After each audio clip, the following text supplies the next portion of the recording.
tún wá di níṣẹ́ orí pé lórí burúkú ni ó mọ̀ pé ó ti ní mental problem ó sì kìkìdí ó sọ jẹ́ ó ní mental problem for real ó ní mental problem for real ó wọ́n ló gbé ẹjọ́ Genesis ní búburú wá sí orí Facebook nígbà tó ní pé yẹn ò ràn ó separate òun àti Bukky Jesse ó bẹ̀rẹ̀ sí Bukky Jesse ó wá ní pé ó dá wàhálà lẹ́tọ̀ọ́ tó wá mú gbé Bukky Jesse olórí burúkú ni ò ní ṣoríire tó dẹ̀ dùn ní tó fi ń dùn ẹ̀ tó fi ń bínú dọ̀kásì kò tún wí pé tírélà tó fọkàn sí princess ò ra tírélà.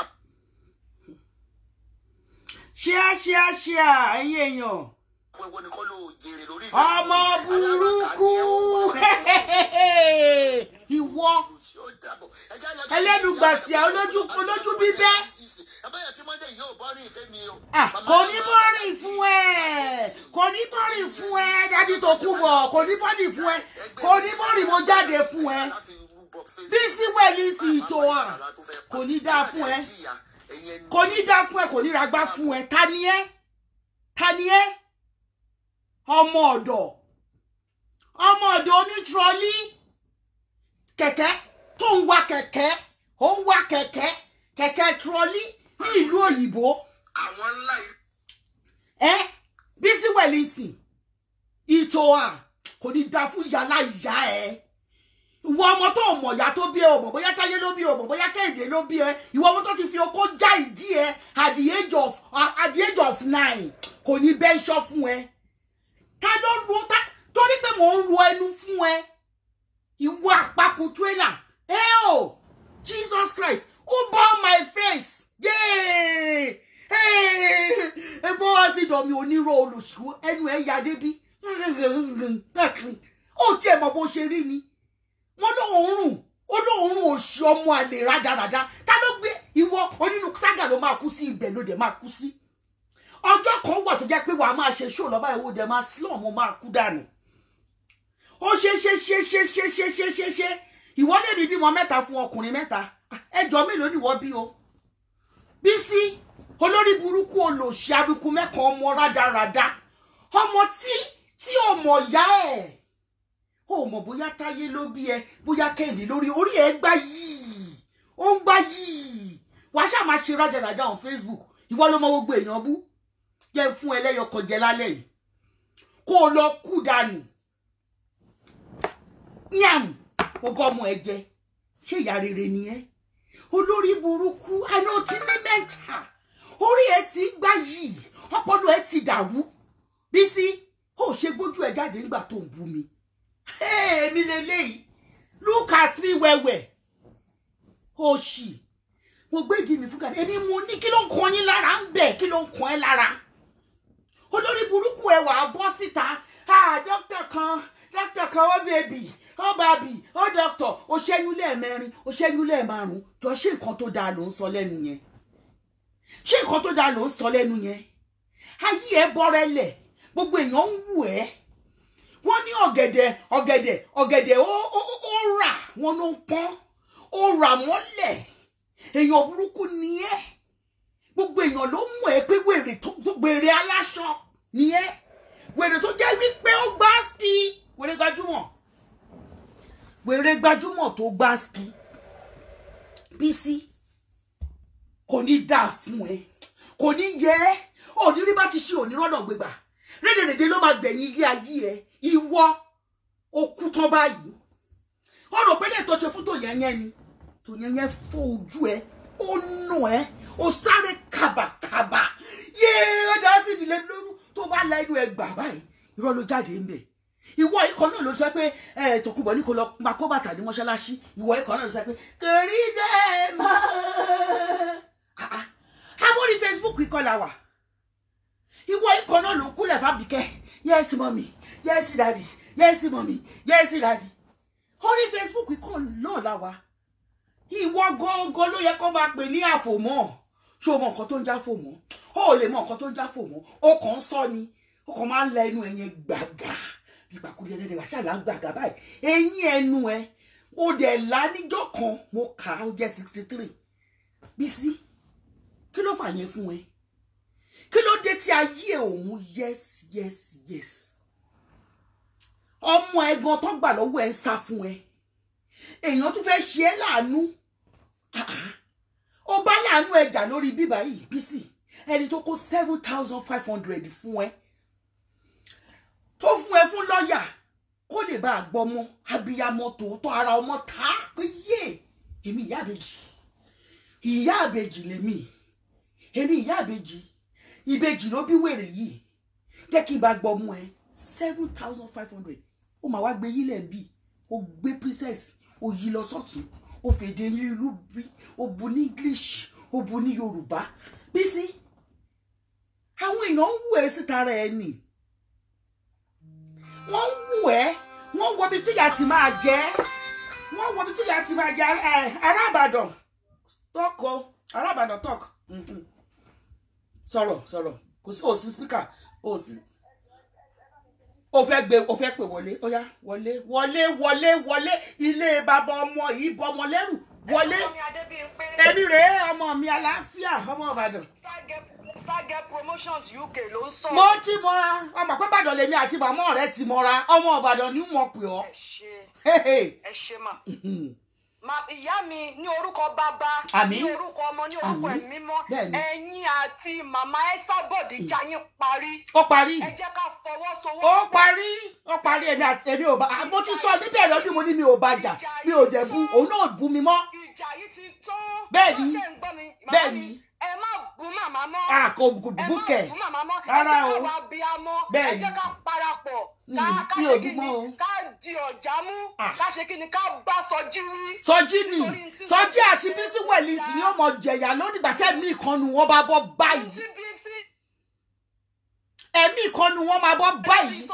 tó fà méjèèjì sílẹ̀ kò ní dá fún yín. ìjà ẹ̀yin àti màmá Esabod ti ṣe kí ni ó ti parí. èmi ò máa bá Esabod jà èmi ò bá Tòkunbọ̀ jà mo ti sọ tẹ́lẹ̀ mo ní mi ò bá jà mo ní mi ò bá Tòkunbọ̀ jà mo ti sọ mo tún sọ lónìí mo ní èèyàn kan ṣoṣo bí mọ̀ pé Bísí náà ń gáàgì mi àti Bísí àti Sọjí òpin dé bá lẹ́yìn ó dé bá ilé ayé ẹ̀yin méjèèjì èmi lẹ́fẹ̀ẹ́ máa fi ta yín lórí social media. mọ́mí Bísí mọ́mí ọlọ́ṣọ́ àdúrà màmá ti kọ́mẹ̀ntì sọ́dọ̀ yín o.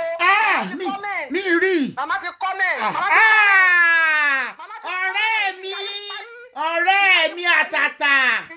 ọ̀rẹ́ mi àtàtà àjọ lóra wa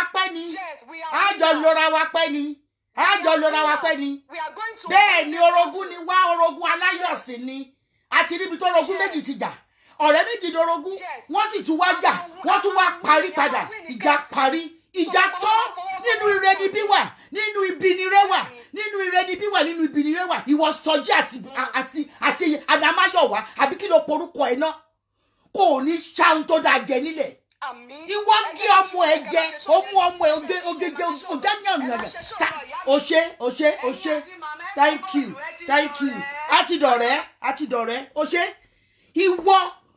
ìwọ Bísí Wẹ̀lìntì olórí burúkú amukun mẹ́kọ̀ọ́ olórí burúkú ọmọ yá ẹ̀ náà ọmọ bóyá Táyé ló bí ẹ bóyá Kẹ́hìndé ló bí ẹ ìwọ fowó ra yìí gbogbo èèyàn ìwọ ló mú owó tó lọ fi fọ́lé Bukky Jesse ó mú owó ó lọ fi fọ́lé Dorcas gbogbo wọ́n dẹ̀ tún dáríjì everybody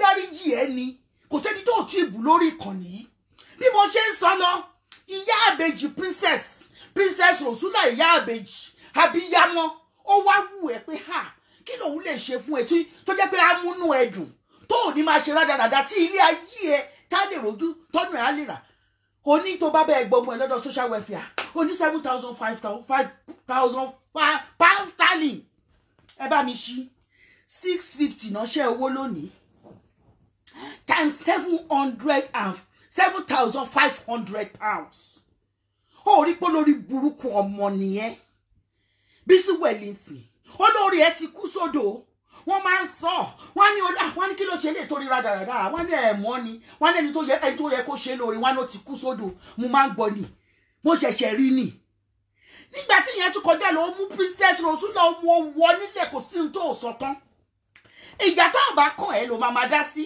níjọ́ kìíní àrẹ ló kiri ọ̀gájá ẹ dáríjì mí ọ̀gájá ẹ dáríjì mí Aláàfin ẹ dáríjì mí mọ̀mí Adébíyìnpé ẹ dáríjì mí mọ̀mí Esabod ẹ dáríjì mí mọ̀mí Àbíkẹ́ ẹ dáríjì mí mọ̀mí Àbíkẹ́ communication ẹ dáríjì mí mọ̀mí kọ̀rọ̀sọ́yàn ẹ dáríjì mí tó wà ní depot ẹ dáríjì mí gbogbo wọn ló bẹ̀rẹ̀ sí ní wúbọ̀ wọ́n comment síbẹ̀ wọ́n ní kò tó dọ́kò tó ṣù gbogbo anybody ìwọ ó gang up mọ́ ó gang up mọ́ ó tiẹ̀ lẹ́yìn gang up mọ́ ẹ̀yin olórí burúkú God bless you ọ̀rẹ́ mi mọ́mọ́ bínú sí mi àjọ lora wa pẹ́ ni rárá o kọ́ o ó kọ́ ẹ tó bọ́ fi ṣe ṣáàtì tó ti blọ́ọ̀kì ẹ̀ eléyìí wà fún ẹ má sọ̀rọ̀ lọ ọ̀rọ̀ ní tán lẹ́nu ẹ. Orogún mi. Èmi rèé o. Kò máa lè ṣe kí ìjà mọ́ wà. Kò lè ṣe kí ìjà mọ́ wà. Nígbà bá ti wà ó yẹ ká parí rẹ̀ o. Bẹ́ẹ̀ni kò lè ṣe kí ìjà máa wà o. Mo sọ fún àwọn èèyàn nínú gúrùpù jọ yẹn ṣọmọ ìtí ò yí ọ̀pọ̀lọpọ̀ ojú ìta ni wọ́n ní wọn ò lójú ní ọlọ́mọ ọmọ ẹran ọlọ́mọ ọmọ ọ̀rẹ́ ẹ lọ sí ìrìn àjò. Bẹ́ẹ̀ni. Láìtàláì ọlọ́mù bìkan tó bá yẹ pé talent person ni wọn ò ní mọ̀ nǹkan tó ń ṣẹlẹ̀. Exactly. Ìrìn àjò ṣe ṣe sábà bí ní ọjọ́ ilé tó máa lè gbọ́. Bẹ́ẹ̀ni. Ní mo sọ fáwọn àbàṣù mi ni mo ṣe ń sọ gbà yẹn pé ọlọ́run jẹ̀kẹ́ lè fẹ́ra yín because ọlọ́run gbọ́dọ̀ mú ẹnìkan lọ pé ṣé lóòótọ́ ni. Àbírọ́ ni bẹ́ẹ̀ni. Facebook yìí kí ìyàwó la máa ń jà gan-an náà ìjàmbére owó gan-an náà ní. Exactly. Tó bá sọ pé à ń gan fáìtì ẹ̀jẹ̀ báwọn náà ń gan fáìtì. Àbí o. Ṣé ṣé yẹ kí tọ́jú olórí burúkú lọ bá gbé kó sí. Kò yé mi. Ṣé bọ́jẹ̀ ní náà nù? Ṣé yẹ? Bẹ́ẹ̀ni. Nítorí pé update tó ṣe fún ẹ yẹn ó rán gidi. Mo kàn sọ̀rọ̀ nípa Kasali àti Dọlápọ̀ in an objective way. Èèyàn kọ́ dẹ̀ kọ́ síbẹ̀. Wọ́n ní Kasali ń do kìíní ẹ̀. Mo dẹ̀ ní èmi náà gbọ́ pé wọ́n ní Dọlápọ̀ ìgbára lẹ̀ kí Kasali bá sùn. In fact ibi tí mo gbọ́dé ní pé PA lásán náà kàn ń ṣe pé wọ́n kàn ń ṣe pé husband and wife yẹn wọ́n kàn ń ṣe ní orí Facebook ni àkókò mọ̀ bóyá rọ ni ohun tá a gbọ́ òun náà là ń sọ. As a blogger I have the right to talk about anybody. Tó bá lọ lèèyàn máa sọ náà tí mo sọ. Exactly. Ṣé ní àṣẹ nígbà tí Abẹ́rú Fọ́ọ̀sì tó wá rí tó bọ́ ta ní last week mo rò pé wá lọ sórí Go for Gold ni ó wá rí ó wá pè Sọjí àbẹ́ẹ̀rí tó sọ lórí show lẹ́ẹ̀kan ó ní irú dẹ́títì ó ní Dọlápọ̀ kò bá bàbá Kasali sùn ṣé wọ́n rán ẹni ó ṣe bọ́ọ̀tà kó jẹ́ spíkà wọn. Ṣèbó náà ló dá gbogbo àárín gbogbo wa. Òun ni at least òun ni Abẹ́rú Fọ́ọ̀sì ló dà mí láàrin èmi àti ẹrú first person òun ni pẹ̀lú owó burúkú tó sẹ́ndì sí Kẹ́mi Àjàyí Kẹ́mi Olúlọ́yọ̀ àṣẹ kò ní pa àṣẹ kò ní kankan àṣẹ kòròfo ní kòròfo ẹlẹ́sẹ̀ kó àbọ̀ ọlọ́run rí ọlọ́run rí. Ẹ bá mi ṣí aṣọ orogún mi o. Ẹ bá mi ṣí ẹ̀kọ́ gbáàsì kó débi tó yẹ kó dé kí olórí burúkú ọmọ àlébísí Wellington kó rí i pé ẹ̀ṣá lòun ìwọ èèrà mélòó lè ra ẹ tó náà yàn ẹ lẹ́nu ìwọ Bísí olórí burúkú. Àní sí orí Facebook ó pọ̀ gan. Ó pọ̀ jù Bísí of all people Bísí tí wọ́n nà tó fọ́ ojú ẹ̀ tí ojú ẹ̀ ya dànù tí. Mo kàn fẹ́ fún jẹ lẹ́yọ kan pé ẹ̀rọ kan péré ni gbogbo. Ó dà mo ti gbọ́ lẹ́ka tó bá ti drop báyìí mo bọ́ sórí Sọjí ni. Who is that girl? Who's that girl? That idiot of a non-entity tí gbogbo apíyà alápá tọ́kì ọlọ́yàn tọ́kì ẹlẹ́nu tọ́kì. Ẹ bá lẹ sọ́kọ́ pé ogún méjèèjì wọ́n bá tùrọ̀ kàdùkọ̀jẹ́ tó lè fìyà jẹ lórí ibi. Bẹ́ẹ̀ni tó á lè ọwọ́ kan fẹ́yàn mẹ́wàá. Àbí òjèrè ebi ọkọ ọ̀rẹ́ mi ni mo dó èmi ni mo sì lo bomi. Bẹ́ẹ̀ni èmi lo bomi èmi ni mo ní òbò mi tí mo sì gbé fún Gàdáfì. Mo sì jíṣẹ́ tọ́lọ́run rán mi bẹ́ẹ̀ni olórí burúkú àbùkù mẹ́kọ̀ọ́ lòṣì ìwọ Bísí Wẹ̀lẹ̀sì olóró tèmi lẹ́nu ọmọ àlè ọmọ ọ̀dọ̀ játijàti ọmọ tó sọ́rí ẹ̀ wá sílùú òyìnbó pé káyé ẹ̀ lè bá da àgbà táyé ẹ̀ bàjẹ́ tó polúkúrú mọ́ ẹ lójú olé mi bímọ mẹ́ta fún ọkùnrin mẹ́ta oní mo bímọ mẹ́ta fún ọkùnrin mẹ́ta ọmọ mélòó ni wọ́n bí fún ọkùnrin yọ ta ló bí ọmọ Anna fún ta ló bí Mario wá fún ṣọkùnrin méjì ọkùnrin ni àwọn ọkùnrin kan ló bí àwọn méjèèjì fún nìdán kò ní dáa fún ẹ ò ní ṣàwọn tó dáa jẹ Itoa àbí kí ló ti pè é àbọ̀ rò pé mi jẹ́ princess tó ń gbé wọlé tó tún jẹ́ pé lẹ́yìn ìgbà tó gbé princess wọlé tó gbé wọlé ó tún ní kó lọ rajà lọ́wọ́ ẹ kí ìyá ẹ lè pọ̀ sí ni princess wọlé ni ó wa ẹ̀yìn iná lé ẹ lórí ni torí Bíbélì sọ fún wa pé tí àwọn ọ̀tá wa tí wọ́n bá ń bá wa jà tá a bá lọ kí wọn pé ẹ̀yìn iná la wà lé wọn lórí princess wa ẹ̀yìn iná lé ẹ lórí ìwọ orí báyìí ẹ ṣe rí ayé òun yes ọmọ ọ̀dọ̀ ló ṣe kiri ọmọ ọ̀dọ̀ adẹ́sì ni ẹ nínú kọ̀ńténà tó wà ṣé ìwọ ló lọjà tó wà ń bẹ̀ ni alágbàtà ni ẹ náà alágbàtà ni ẹ ó wá kówó rádaràdá sí orí Facebook lálẹ́ ó wá ń kà ètò ìpàlódì ta ló ń wù ẹ́ ta ló ń ṣakọ fún aláyé òun yes ọmọ onírun come and do your hair nígbà tí ní 2016 come and do your hair ilé jójúlé ìtòyìn ló máa ń ṣe káàkiri ìtòyìn ló ń ṣe kiri tí wọ́n ń dú ẹ tó bá bẹ́ẹ̀ ṣerun tó ń kọwọ́ bọ̀ ẹ̀ nídìí káàkiri kò ní bí àwọn bábà tí wọ́n wà ní street yẹn ní Plumstead street ibi tí Gaddafi ti lọ ṣerun kò ní bó ṣe ń gbọ́yàn ẹsẹ̀ nu Gaddafi tó ń fọwọ́ gbé okú ẹ̀ tẹ̀bí ó ṣe live chat tó ń tira ẹmọ lọ́rùn Gaddafi kò lè fẹ́ torí pé orí ẹ̀ onígbọ́nyẹ̀ ó ní ebi ń gbé òun ní báyìí ó nítorí pé òun rùn ó náà rùn ìgbà yìí òun ló ṣe níbí fún mi kò sí nǹkan tí mo lè ṣe fún ẹ tó lè dá bí mo gbówó fún ẹ ó mọ bú mi lọ ni nítorí pé kí ni o fẹ́ tèsì Gaddafi wò ṣùgbọ́n ẹni yára lògùn gbè èmi ọmọ tó san fúnra mi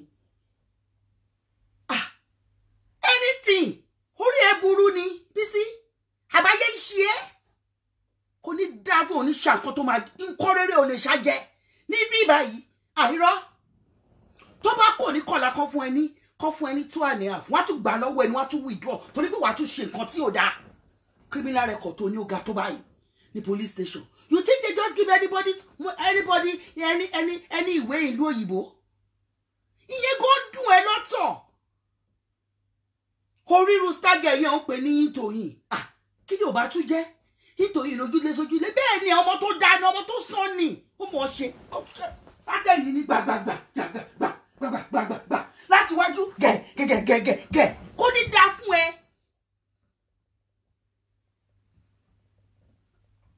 ibo ló ti bọ̀ tó lòkù lọ́rùn ìwọ tó ti ń dó láti ọmọ ọdún 9 ọ̀nà rèépù ẹ nírọ́ ni wọ́n fi ẹ́ tàtàkù lọ síbẹ̀ ni wọ́n fi ẹ́ ṣọmọ ọ̀dọ̀ ó wá wò ó àwọn yẹn wá rí pé ilé ọlá ni wọ́n wá wò pé tí bàbá yóò bá máa bọ́ ọmọdé yìí sún wọ́n lọ kúnlẹ̀ fún bàbá yẹn ni bàbá mọ̀ pé ọmọdé lọmọdé yìí ṣùgbọ́n a ti fún yín àtòkú àtàlàyé ẹ̀ a fún yín bàbá yẹn ní pé ẹ fún mi ó kéré wọ́n ní kí ni ẹ̀rí kọ́yàn tí ń yọ lára ẹ̀ ni wọ́n ti ń bá sùn tẹ́lẹ̀ ṣé bàbá yẹn ló dìsvájì ẹ ni wọ́n ti ń du ẹ tipẹ́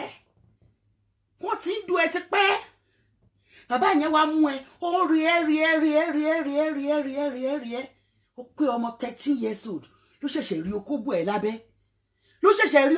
lábẹ́ ló wá bímọ sí lóyìnbó at the age of 14 kò ní dáa fún oníṣàǹkan tó dáa jẹ́ ńlẹ̀ èmi ló fẹ́ lóró jí mi sí ní sájà kékeré wọ́n máa ṣe bí kíkan ìwà àti olórí burúkú Sọjí kùkùté Sọjí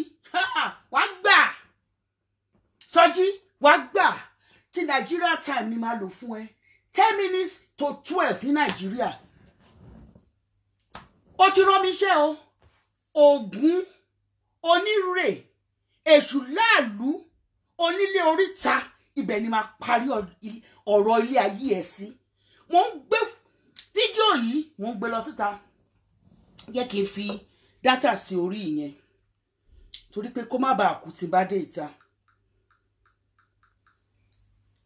ìwọ àbáláàrú ẹ̀yin méjèèjì tó kan tábà dákẹ́ báyìí à ń wò yín ni nítorí pé kí ni tó ìrà ẹsẹ̀ wa orí Facebook wa kẹran mérò nítorí pé ẹ fẹ́ máa gang fight káàkiri kò bá ní jẹ́ kò bá ní dá fún ẹ kò ní jẹ́ òní ṣàwọn tó máa dáa jẹ nílé ayé ẹ Sọjí àti Bísí Wellington Sọjí olówó yọ aka Abraham Coker tó ń jẹ́ Abraham Coker ní United Kingdom kò ní dáa fún ẹ̀yin méjèèjì ẹ máa yọ sọnù bí ọmọ wọ̀ ni wọ́n máa fojú sunkún yín wọ́n máa fara gbàwọ̀ ẹ̀yin ni èmi ọmọ Adébímpé lẹ yẹjú sí mo tún fún yín tó àti gbogbo ẹni tó bá rán yín jáde ìwọ abẹ Rufus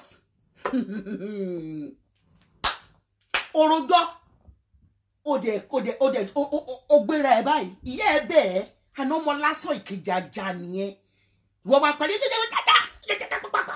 ta ló pariwo mọ́ kò ní dáa fún ẹ kò ní dáa fún ẹ rédèrèdè ló bá gbẹ̀yìn ayé ìyá ẹ tó pé 81 ó ló máa jẹ́ 82 àbí 83 dàbí kí ni ìyá ẹ pè ìyá ẹ ò ní dúró wò tán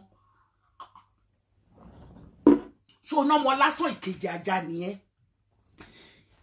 ó jẹ́ gẹ́gẹ́ bí ẹbí Dọlápọ̀ ó jẹ́ gẹ́gẹ́ bí ẹbí Kàsálí mi ò bú wọn mi ò ṣà wọn èèyàn kan ló kọ síbẹ̀ ní orí kíní ẹ̀mọ́ rẹ̀ ní àwa náà gbọ́ ṣùgbọ́n mi ìfẹ́ sọ̀rọ̀ lọ síbẹ̀ níbi tí mo gbọ́ dé gan wọ́n ní pa Dọlápọ̀ ń ṣe fún Kàsálí pé there is nothing sexual between the two of them pé wọ́n kọ̀ wá bóbó wa lórí Facebook ni tí wọ́n sọ pé husband and wife ni wọ́n mo dẹ̀ ní okay but let me just say it in a diplomatic way torí pé mo sọ pé Dọlápọ̀ àti bàbá Kàsálí òun ọ̀bára wa ju 15 times lọ what is disgusting in that what is disgusting kí ló kọ́ ẹ bẹ́ẹ̀ abẹ Rufus nínú chat tí mo ṣe why must you come on my chat why must you even come and listen to it to share it to you I have blocked you off I blocked you off you blocked me off why you on my chat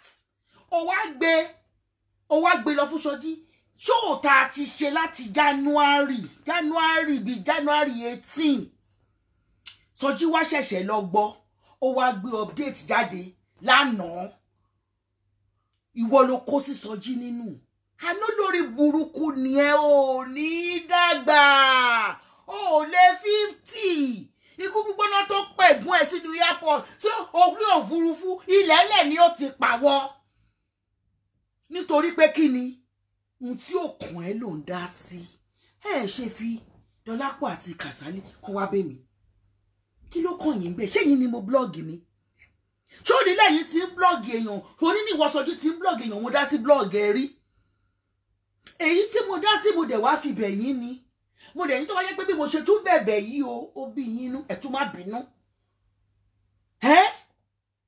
kò tẹ́ni tí ò ní parí ìjà láti day one nígbà tí mo ti ń sọ̀rọ̀ láti bí August ni mo ti dárí jẹ́ Esabod ẹ̀ẹ́dẹ̀ lè rí kí ẹ lọ wo gbogbo chat yẹn ẹ lọ wo that is we are family tìyálé tìyàwó àti di family àtijọ́ gba okó kan náà àti di family and you my family ọ̀dọ̀ Gàdáfì kò dọ̀ Gàdáfì ẹ máa fi mí lẹ̀ èmi ni mo lo bomi now am I denying it I didn't deny it I did it ọgbọkọrẹ yes kẹ ayé ń ṣerú ẹ leave me gbà tí kì í ṣọkọ tiẹ̀ ni mo gbà Sọjí kí ló kọ́ ẹ pẹ̀lú life mi ó wá mú gbogbo obìnrin ojókòó tí ìwọ fúnra rẹ̀ ló sọ ó ní kékeré báyìí ló kù kó pa Esabod ní ṣọ́ọ̀lì lọ́jọ́ yẹn ló ti ń sọ nínú mọ́tò ẹ ọmọbìnrin yẹn wà ń bẹ̀ ó ní kékeré báyìí ló kù kó pa Esabod olórí ìyá ẹ ló yọ ó nítorí ó fi nǹkan sínú èékánná ẹ nígbà tẹ́ lọ jẹun ebi mo bí tẹ́ ti jọ jẹun oníṣẹ́ bí wọ́n ló lọ gbé láti airport tó ní tó bá fẹ́ forí ẹ̀ sọ́gi o lè forí ẹ̀ onú máa ń bí ẹ nínú onú disgust yẹn you said it with your mouth Sọjí olówó yọ I don't record people mi ò record èèyàn ìwọ ni recorder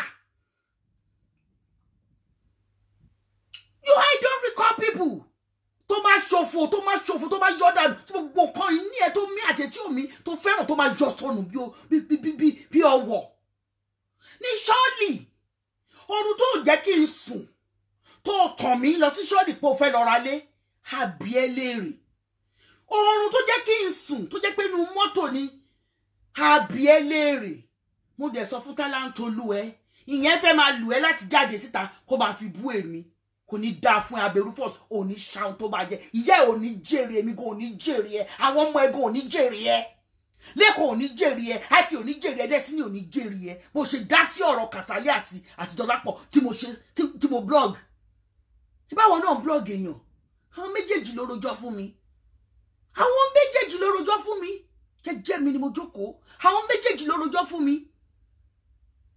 I call Kasali myself wọ́n jù wọ́n lọ ẹ̀fà débìdémi lórí I'm a prophetess myself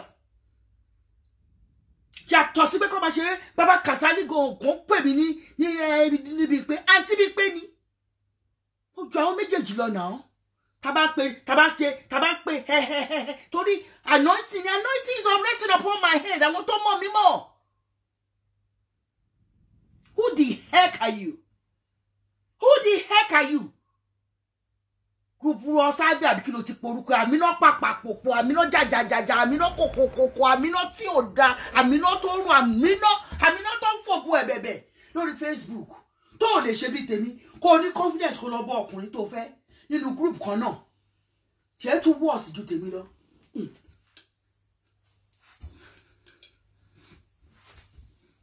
Kò ní dáa fún ẹ èmi ìyẹn náà rí báyìí ìkọ́ ògbé kan ráńdú ara wọn ni kò ní dáa fẹ́yìn méjèèjì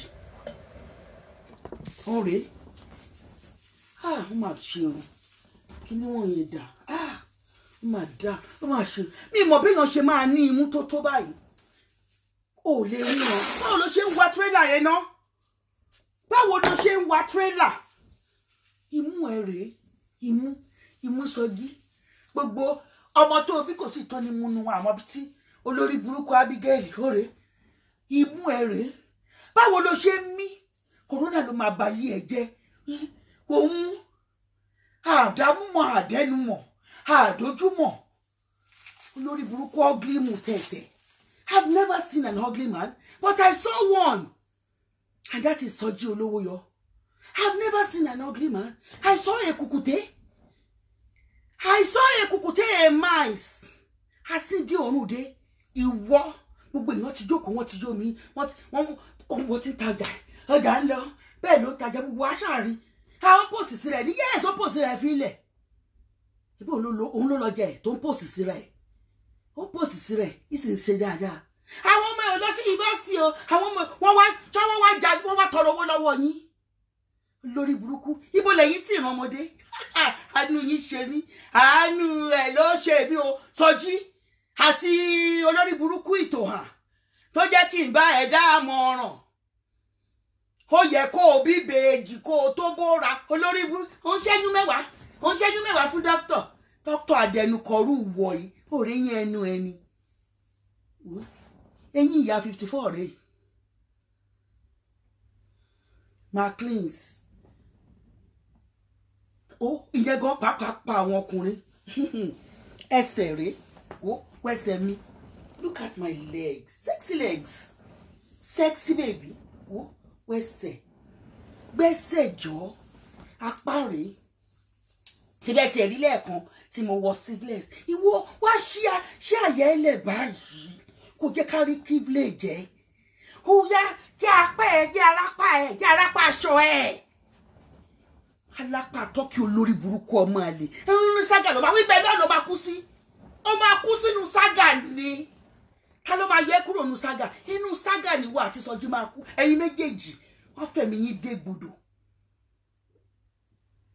ẹ̀mí yín wọ́n fi dé gbòdò kíní tí mo fẹ́ ṣe àì torí mo fẹ́ gbé kíní lọ síta mo fẹ́ lọ bọ Ògún fẹ́yìn méjèèjì kò ní dáa fún yín ìwọ Sọjí ó lọ sí Nàìjíríà tí ẹ lónà ó bá lọ ìyàwó ẹ lóyún sínú ọ̀rọ̀ Dorcas ló bá lọ lọ bọ Ògún ló pajá fún Dorcas ta ni wọn bá pajá fún tí ò ṣe wọ wọn ì máa pajá fún ẹ alálẹ̀ ti bínú sí ẹ ìwọ ó wá rò pé ó lẹ́nu ń bẹ̀ ó lẹ́nu ó lé ẹnu rárá ń bẹ̀ ó máa burú léèyàn ó lẹ́nu rárá ń bẹ̀ kò sí ẹnu fún ẹ ń bẹ̀ ó ní ẹnu rárá ó ní ẹnu ń bẹ̀ rárá ọmọ àlè játijàti ò lẹ́nu ńbẹ̀ ò ní ẹnu níbẹ̀ mo sọ ò lẹ́nu ńbẹ̀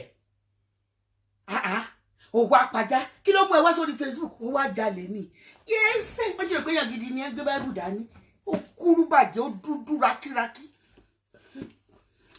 And the Lord said, thou shalt not fight.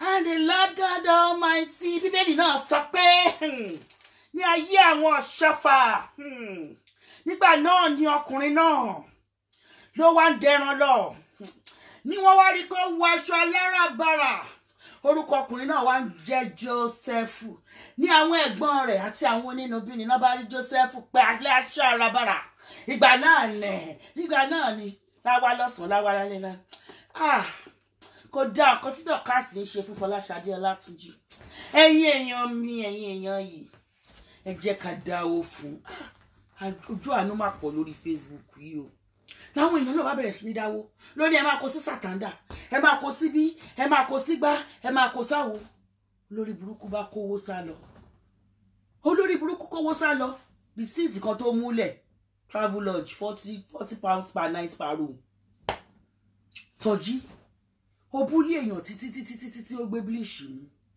ọmọ ẹ aṣerú ẹ fún ẹ á búlé ẹ wà gbé bílíṣì mú alálẹ̀ bínú sí ẹsẹ̀ ìwọ́sọjí àní ó lè rí tajé ṣe mọ́ èmi Adébímpé ló sọ bẹ́ẹ̀ look at my eyes and read my lips àti ìwọ àti Bísí Wellington ẹran ògún lẹ́yìn méjèèjì ìwọ Bísí Wellington tó jẹ́ pé gọ̀ǹgọ̀ṣú ègìdà rẹ̀ bó o ṣe gbọ́n tó bẹ́ẹ̀ ló gọ̀ tó gọ̀ǹgọ̀ṣú ègìdà rẹ̀ bó o kí ló ṣẹlẹ̀ lórí Facebook lónìí Sọjí ló mà tún wá débi pé jẹ́kẹ̀mí náà bá bú Adébímpé orí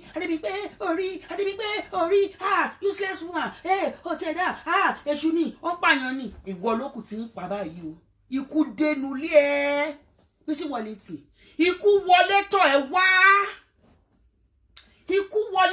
ikú tó o pè fúnra ẹ yẹn wọlé tọ̀ ẹ wá ìwọ fúnra ẹ ló invite ikú sínú ayé ẹ ó sì wọlé tọ̀ ẹ wá gẹ́ẹ̀ni today is still the 8th of February níbí báyìí ikú tó pè fúnra ẹ yẹn ó wọlé tọ̀ ẹ wá àrùn wọlé tọ̀ ẹ wá tọmọtọmọ gbogbo nǹkan tó fẹ́ àti èyí tó fẹ́ gbogbo nǹkan tó láì àti èyí tó ikú wọlé tọ̀ wá lórí ibú àti trọ́lí náà ẹ bá gbé ẹ bá ń wá trọ́lí wá o ẹ bá ń wá trọ́lí wá o olórí ibú trọ́lí náà ọ̀rẹ́. Buy your ice cream. Buy pomo, buy gari. Buy pomo. I dey sell yo. Na gari I dey sell, buy gari yo. Pomo dey o. Pomo tutu dey, awo tutu dey. Eja tutu don come for Nigeria, I don dey o. They don bring am for DHL. O ti dey o, oya.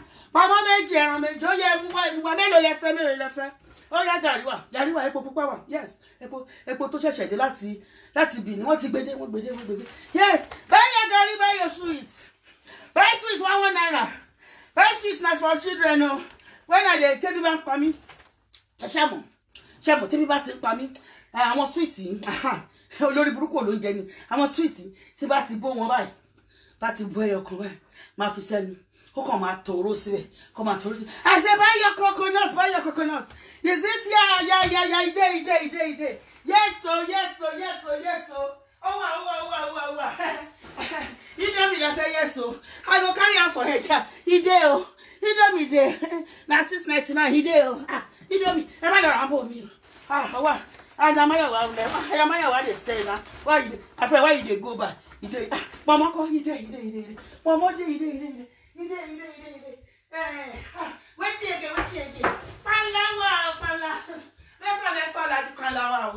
Mẹ́fà la di panla o. Panla de. Ase aje panla o.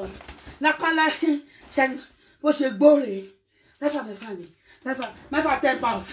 Ẹ bá mi rà. Ẹ má bínú pé mo máa ń búyàn ní àárọ̀. Ọjà la wa máa tà lọ́rọ̀. Tó bá dalẹ́ a ṣe saga. Aago 4 ni ma ti ń jí. Yes. Irú wa. Wíìgì tá ti lò kù tó ti péyèké. Wíìgì tó ń dẹjọ́ ìdè. Páládé ẹ bá bínú páládé. Yes o, epo pupa wà gàrí wà. Epo pupa de gari de o. Epo pupa wa o. E bá wa repo. 5 litre la di o. Epo wa o, epo wa o. Epo wa re o. Epo re o. Ẹ wò, tẹ́ bá jẹ epo báyìí. Ẹ bá máa fine ni o. Epo wa o, epo wa o. Yes o, epo wa, epo wa. Ah, epo wa. Ah, àwa máa bá tèèyàn jẹ́ ni. Àwa máa bá tèèyàn jẹ́. Ẹ mọ̀ mí ni. Èmi ni Bísí Wellington. Mo máa bá tèèyàn jẹ́ ni. Inú saga yìí ló máa kú sí. Mo àwọn máa bá tèèyàn jẹ́ ni. Ẹ rí mi jọ yẹn. Drama yẹn ṣẹlẹ̀. Iwulish ní bus stop. Mo ná tó yẹyẹ. Mo ná tó yẹyẹ ayé ẹ̀fẹ̀ bá ṣe wo. Mo fọ́tò yẹyẹ lójú. Mo mú tó yẹyẹ mo ná. Mo mú báyìí mo mórí tó yẹyẹ mo gbá. Èmi ṣáà buy ice cream. Sweet day Panlade o. Buy mo I dey sell. Adamayo wa ni. Awani. Epian. Adamayo had the golden finger that says Pala. That says Ewedu. That says Ẹyọkan. Ẹ lè ra ẹyọkan. Ẹ bá mi rà. Ẹ má wo gbogbo tí ṣe lórí Facebook. Ẹ bá mi rà. Indomie. Tempi. Indomie day. Yeah. Ẹ ra sweet ẹgbà ke o. Ẹ ra sweet ẹgbà ke o. Ẹ bá wa ra sweet o. Indomie day kò ní dáa fún ẹ. Olórí ibu. Ṣé o tó wá ṣe nílùú òyìnbó láti ìgbà tó ti dé ní 18 years tí ọmọ ẹ tó ti fẹ́ pé 18 ló ṣẹ̀ṣẹ̀ wá ṣe àìbápa kéèkì ní 2016 ṣe sábọ̀dì ṣe pàtí a rí ẹ bó ṣe rí ṣíọṣíọ ó wá béèrè o Adamayo wa must go to school Sakan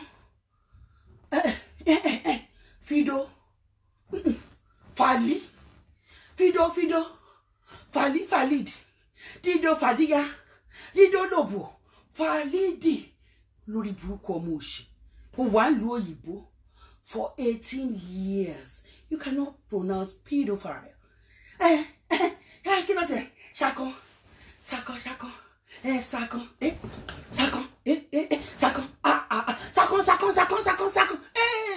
Kansis Sakan Sansisi bí ẹ burú lọ́rùn ẹ ó wà lu òyìnbó fún odidi 16 years you cannot pronounce circumstances. Who does that? Ayé ẹ polúkúrú muṣu. Ẹ kí lẹ kọ síbí.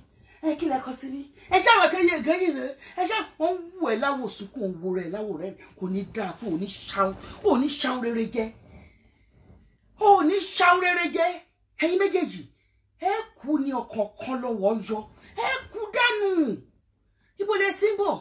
Tẹ́ ló kún lọ́rùn. Kò ní kúlù fún yín. Ìwọ gbogbo orí ọmọ tuntun tó pa nílùú yìí bóyá rọ́ lọ pamọ́ rẹ̀ bóyá òótọ́ ni orí ọmọ tuntun ó dẹ̀yìn lẹ́yìn ẹ̀ ò ní gbọ́ pa àwọn ọmọ ẹ̀ ò ní gbọ́ kó who and ask me Adamayo wa Bísí Wellington ó dẹ̀ bá yára ẹ jẹ́ ò ní gbọ́ pa ò ní gbọ́ po ọmọ ẹ Máyọ̀wá kò ní gbọ́ pa kò ní gbọ́ ko ọmọ ẹ Anna kò ní gbọ́ pa kò ní gbọ́ ko tó bá jàgbẹ́ báyìí wọ́n ṣu ni wọ́n bẹ̀rẹ̀ báyìí wọ́n ṣu ni wọ́n kẹ́sẹ̀ sókè báyìí wọ́n fọnú wọn tì lájà wọn lè gbọ́ pa wọn lè rí gbọ́ po ìwọ ó fàbọ̀ ṣòṣèré lórí Facebook no ṣé yín ìṣẹ̀jọ̀ doctor wọ tell us the doctor that you're going out with tell us. Lórí burúkú wo wá jọ rẹ sọjí ó sọ̀rọ̀ ẹdọ rẹ sọjí kò lè dùn mí fún ẹ Ọ̀jájá òṣẹ kò mú ẹ kò bẹ ní ìṣù ó bá ní ìṣù wọn ọgbẹjọ Ọ̀jájá wa bó ṣe tẹbù ẹjọ́ Ọ̀jájá ni ìwọ fẹ́ gbé ya tèmi mọ́tò ya tèmi èmi kó ya tèmi sórí igbá ni òun gangan ya tèmi ló wà lórí 4-5 picture mi ló wà lórí DP mi ìyá tó fi ń ṣàdúrà fún ìyá abiyamọ tòótọ́ agbọn agbọ̀njọ́pọ̀ gbé ìyá ẹ̀ wá ìyá oníyà náà ló máa gbé wá àwọn kó yá ẹ̀ sórí igbá kó yá mi sórí igbá ìyá mi wà lórí igbá tẹ́lẹ̀ mú ìyá tiẹ̀ wá ẹ wá fìyà yín yan gan ẹ má ti yín wá hàn wá nígbà tá àǹtí ẹ ń ṣe bá lè ṣe bá rí bó orí ṣíọ bẹ́ẹ̀ni tó fi nǹkan nù lára ìwọ iná náà depend lé tó ti wà ń lo òyìnbó ò lè gbélé ayé ṣe nǹkan rere èèyàn ò ní ìwé ò ní pé kéèyàn arẹni tí ò ní ìwé tó lọ sí school of nursing tó jẹ́ pé ńgbà tó ṣe nurse tán àwọn ọmọ fi sùn pé you send yourself to school good wọ́n wá fún wọn níwèé you never better your lot wàá gbà lọ́wọ́ mẹ́rin ni ẹ́ ẹni tó bá ń gbà lọ́wọ́ tó ń gba social welfare is a retrogressive situation wọ́n máa ń lọ sẹ́yìn ni nítorí pé tax táwa ń san òun ni ní oṣù kan mo ìbá mú payslip ń wá lọ́jọ́ kan sórí ẹ̀rí iye tí mò ń san mo san kéré jù ní oṣù kan ni mo san 1,200 plus as tax owó téèyàn kan gbà nìyẹn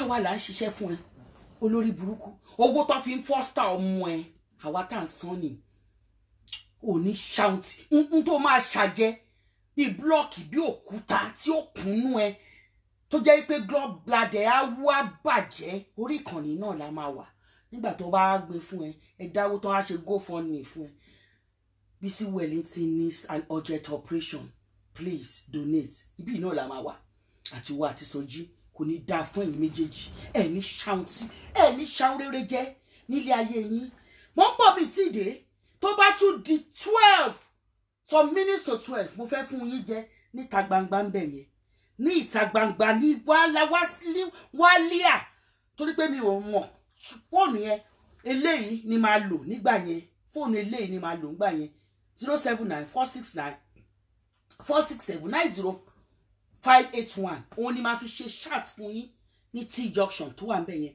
ní oríta mẹ́ta ibẹ̀ ni ilé yín oríta mẹ́ta ibẹ̀ ni máa ti sí lọ́rọ̀ ilé ayé yín àti wo àti Sọjí Ìyá Ìbàdàn take over thank you everybody and God bless you ẹ ṣé o Esabod love you bye everybody thank you bye.